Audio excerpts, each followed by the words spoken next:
Hi, YouTube family. Lisa A. Romano here, the life coach for adult children of alcoholics and adult children of narcissistic parents and alcoholics who are also narcissists. So, if that's you, dear one, you got a double whammy. Having a parent raise you who is not only an alcoholic but emotionally narcissistic is very, very difficult to deal with. And oftentimes, what we see as the adult children, when we look over our shoulder and we look back at our experiences, we come to the realization that one of our parents was the addict and the other one was the codependent. And we end up seeing dynamics like codependency and narcissism get play out in our childhoods. And then we end up attracting narcissistic partners and we end up being codependent. And if you're lucky enough, you find yourself on that type of a path where you are in the observable space, meaning that you have become the observer of what is. That's not a very easy space to be in, dear one, because it is a very it's very humbling space to be in. I know when I first began to become aware that I was the common denominator in all these chaotic relationships, and specifically right after I got divorced, I was still attracting narcissistic men and narcissistic friends. And I thought, finally, I have to get this figured out after a very devastating relationship, like brought me to my knees. And I realized that it was time to get clean emotionally. And so I wanted to speak about detachment and how incredible a gift detachment really is, and how it plays into Buddhism, for instance. And Buddhists, their goal is to be non-attached, not attached to anything. And they understand at a very fundamental level that everything is temporary, including life. And so attaching oneself to anything in the physical world that is temporary is really a futile and maddening thing to do. And what I wanted to do is help you understand. And I have to thank my client, one of my very special clients, Miss Laura, because she really is the inspiration behind this video. And one of the things that strikes me over and over as I help adult children of alcoholics confront their issues is that detachment is all over the board, and it's absolutely necessary. And so yesterday I had a client who I was teaching about detachment and how he had to detach himself from needing to please others. He had to detach himself from the unconscious belief that was running in the garden of his mind, from the idea that had him thinking that he needed approval from other people.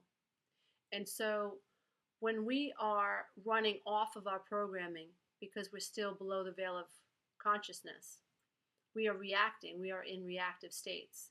And on the quantum level, we are queued up for anxiety. And so on a quantum level, if you think about an atom, so this is the nucleus of the atom, right? So the center of the atom that is you is a positively charged proton. So you at your core are positive, and I'm not even kidding, dear one. You, me, at our core, we are all light. We are all light. Now, so if we have this atom, right, and it's got a nucleus and it's got a proton in the middle of it and it's positive, well, what we have in its field, in its magnetic field, are a bunch of electrons.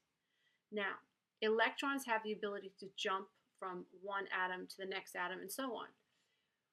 When you are raised by anxious beings, that quantum field sounds like this. It is entangled, it's enmeshed, you have electrons that are bumping off of each other, and there's no peace. And so if you think about a calm atom, what would a calm atom look like? A calm atom would seem very, very calm, and maybe its electrons would be very close to its center, and the electrons would be, full of light, and the auric field would be much lighter, and it wouldn't be full of all this static noise and bouncing off of.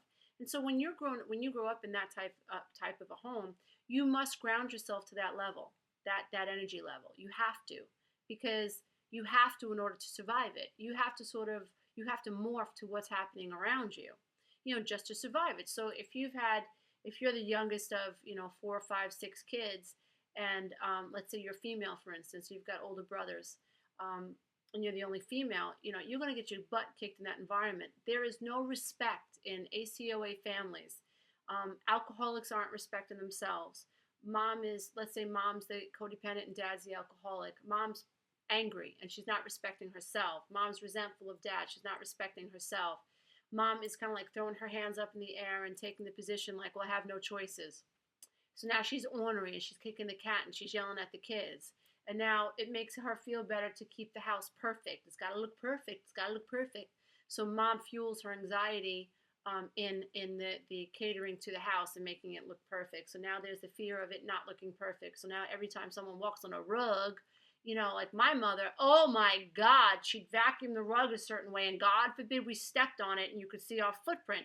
It was maddening. It was like, where am I supposed to stand? What am I supposed to do? So I grew up in that type of nervous energy, and I knew very much that my mother expected the house to look perfect. I didn't know that she was trying to control her anxiety. I didn't know that. I just knew that if I didn't stay on my toes, then I couldn't stay out of her way. So I had to queue up to meet her anxiety so that I could figure out what her next move was and protect myself. And so the problem was that I was 21, got engaged, and I brought that quantum energy with me. And what do I attract? I attracted another quantum being that was just as anxious as I was, but he just hit it better. So that's now we have two quantum beings that are bouncing off of each other, and we have double that negative momentum, double that negative energy. And then what do we go and do? Me and my first husband, we go and we have 3 children because we're so smart. But that being said, back then, that wasn't too smart back then. But I can't say that I regret it, because I don't know where I'd be without my 3 babies today. Like, everything worked out fine. But a lot of tears along the way, but it worked out fine because mommy got her head screwed on straight, and mommy did some soul searching, and mommy just let the hit the fan and figure this out for their sake. So everything worked out all right. But I'm telling you, the key to that process is detachment. So when you become aware that you are the common denominator, and you become aware that you're spending time in a quantum space with someone who jacks you up, who like makes you feel anxious, who is really, really like doubling the amount of momentum you got going on in your auric field in a negative way. The first step is to become aware of that. Now, the second step is to monitor your emotions. So if every time I'm around Bob, I get anxious, now it's my job to honor that chakra system, honor that what's showing up. So, wow, when I'm around Bob, I feel anxious. I feel angry. I feel very pulled off core. Core is calm. Core is peace. Core is light. Core is love. I'm not feeling very loving right now. I'm feeling very pulled off core. What can I do right now? Well, honor that, accept, feel, decide what to do about it. I'm going to shift gears. I'm going to end this conversation with Bob. Click.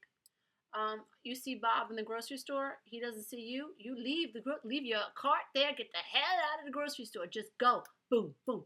And then have a giggle party in the car. He didn't see me. He didn't see me. That's what I did. That's what I did. If I could avoid someone's quantum negative energy, I did a happy dance right where I was, because I was like so damn ass proud of myself, because I used to be like an attracting magnet for people who were dysfunctional. If there were 1,000 men in an auditorium, I would pick out the alcoholic or the drug addict or the narcissist. No doubt. I was tuned up for it. And so when I finally realized it was just a matter of vibration, and I began to have compassion for the being that I was that was attracting this negativity, it was so much easier to say, no, I don't want that anymore. I don't want that anymore. Like, this world is full of, I don't know, maybe thousands of dimensions, thousands of vibrational planes that people exist on. So, there have to be good people up here somewhere. There have to be good people that are resonating at that level. I just got to work myself up to that type of emotional plane. But first, I have to become that energy, and then I will naturally gravitate towards that type of vibrational energy. And so it's really just a matter of time. But truly, dear one, the key to a lot of healing is detachment. Figure out what's wrong, and then observe it, and then decide what you're going to do about it. So it's not easy. It is a process.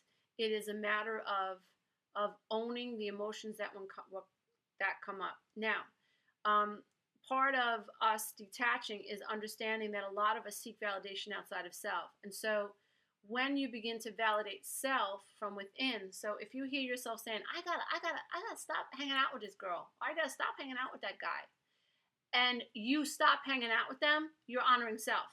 So the block begins to clear because you figured out a way how to flow your energy in a more positive direction.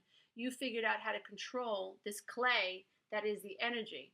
And the energy is coming from your thoughts. So if you hang out with, I don't know, Bob or Sue and they're negative people, then understand you are creating that quantum reality. And whatever manifests in the physical, it's just a matter of time before the negativity manifests into something physical, whether it's a heartache or heartbreak or whatever. But it's going to manifest, because this is a manifestation type existence. When you're detaching from these types of beings, you also have to detach from your desire to be validated outside of self by someone who don't serve you. So you have to detach from the belief, which is a seed that was planted into the garden that is your mind by your mother and your father. So there's a whole lot of detachment going on. Yeah, you got to detach from that so-and-so. Absolutely. You got to keep him out of your quantum experience. You have an auric field that shoots out about 8 feet from your heart out, from your back out, up and below you. So you have this orb, this 8-foot orb that is around you of magnetic energy.